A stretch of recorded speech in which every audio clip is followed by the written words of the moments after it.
Captain Ahab didn't sleep very often now. We saw the light from his room on many nights. He sat at his table. He looked at his maps and planned. Where was Moby Dick? How could we find him? He only talked to Fedallah. We could hear the two men in Captain Ahab's room. Captain Ahab often shouted angrily, but Fedallah always spoke quietly. Fedallah was different from other men. He stayed away from the other whalers. He sat high up in the sails at night and watched for whales.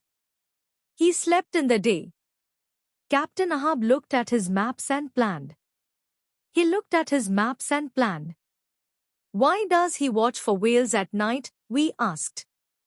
Does he have the eyes of a cat? Can he see in the dark?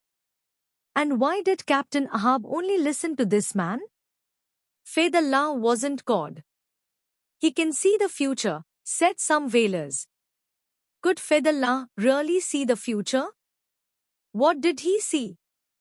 What did he tell Captain Ahab?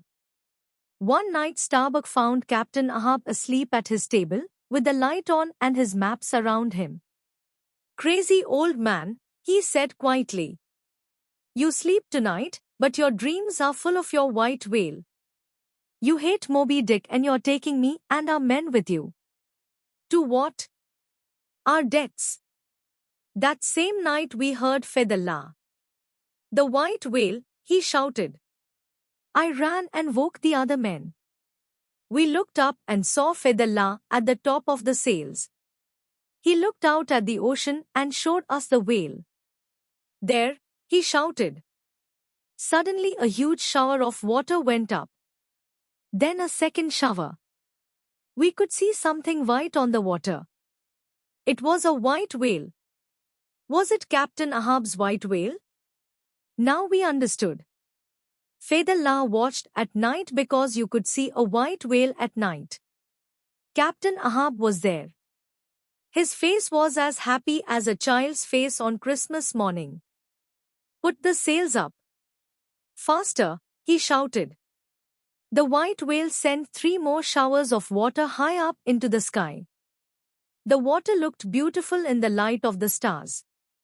Follow him, shouted Captain Ahab. We started to go after the whale, but it quickly swam under the water. We lost it.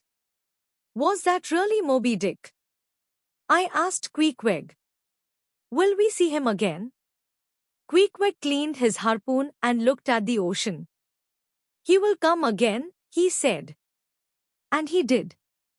He came the next night. And the night after that, always at the same time. Ile wants me to follow him, said Captain Allah on the 3rd night. He's showing us the way. I was suddenly very afraid. We had to stay with Captain Ahab to the end. We couldn't leave. I couldn't change my future now.